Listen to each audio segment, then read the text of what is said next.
Тәуелсіз Қазақстан. Құрметті оқушылар, бұл тақырыпта тәуелсіздіктің алғашқы жылдарындағы бүкіл халықтық президент сайлауы, мемлекеттік тәуелсіздігінің жариялануы және КСРО-ның ыдырауы мен ТМД-ның құрылуына, 1993 жылғы Конституция мен кәсіптік парламенттің дүниеге келуі, экономикадағы түбегейлі өзгерістер мен әлеуметтік мәселелердің шиеленісуіне тоқталамыз. Халық депутаттарының 1989 жылы маусымда өткен бірінші съезінде кеңес қоғамының дағдарысқа ұшырау себептерін талдаудан кейін азаматтық және құқықтық қоғам орнату жөніндегі мәселелер ашық сөз болды. Ал 1991 жылы 8 желтоқсан күні Минскіде бас қосқан үш славян мемлекетінің басшылары өзара келісіп, 1922 жылғы КСРО-ны құру туралы шарттың өз күшін жойғанын жариялады. Осыған орай 1991 жылғы 13 желтоқсан күні Ашхабадта Орта Азия республикалары мен Қазақстанның жетекшілері бас қосып, Минскідегі қабылданған шешімдерді жақтайтындықтарын білдірді. Ел өміріндегі саяси оқиғалардың бірі 1991 жылы 1 желтоқсанда президент сайлауы өтіп, 10 желтоқсан күні Назарбаев республика сарайында салтанатты түрде ант қабылдап, халық сайлаған президент ретінде ресми іске кірісті.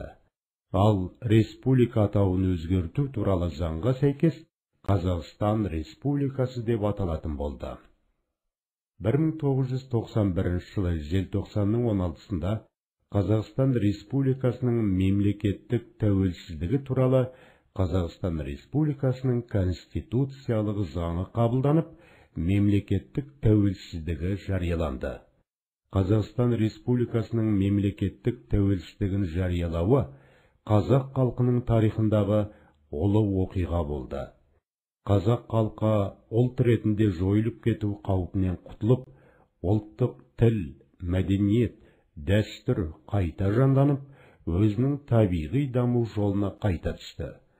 Тәуелсіз Қазақстан демократиялық даму жолын қалаған зайырлы, әлеуметтік және құқықтық мемлекет болып құрылды. Жазықсыз жазаланғандар ақталып, тарихтағы құндылықтарға үлес қосты. Кеңестер одағының құлағандығын бүкіл әлемге жариялаған бас қосу Алматыда 1991 жылы 21 желтоқсан күні болды. Тәуелсіз мемлекеттердің жетекшілері жаңа ұйым құрғандары туралы хаттамаға қол қойып, нәтижесінде тәуелсіз мемлекеттер достастығы ТМД дүниеге келді. Сонымен бірге 1993 жылдың 28 қаңтарында Қазақстан Республикасы жаңа конституциясын қабылдады. Осы конституция экономикалық және саяси реформа құрылымының негізін қалап, жеке меншік институтының заңдылығын жариялады. Ал президент 1993 жылдың 9 желтоқсанында Қазақстан Республикасының сайлау туралы кодексін қабылдау туралы жарлыққа қол қойды. Осыған сәйкес жоғары кеңесінің құрамы 177 депутаттан тұрып, оның 42-сі президенттің ұсынысы бойынша тағайындалды.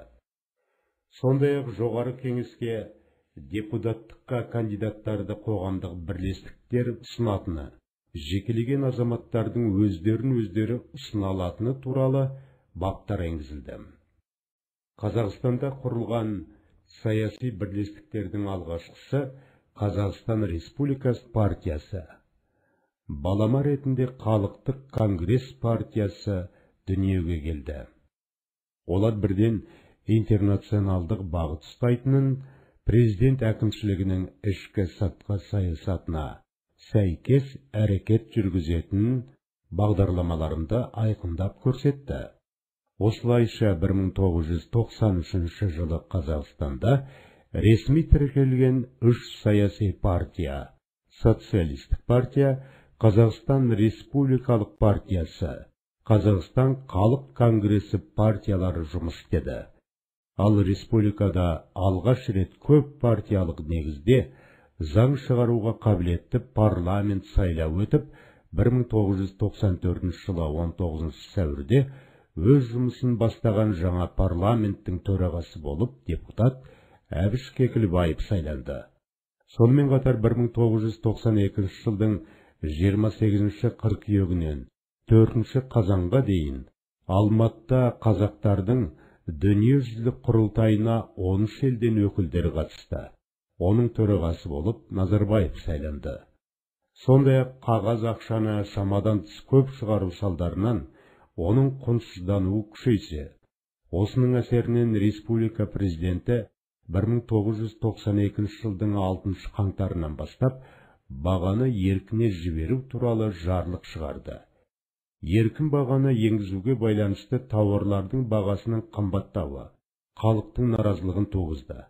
1993 жылдың 15 қарашасында республиканың өз ұлттық валютасы теңге айналымға енуі өзіндік қаржы жүйесін қалыптастыруға мүмкіндік жасады.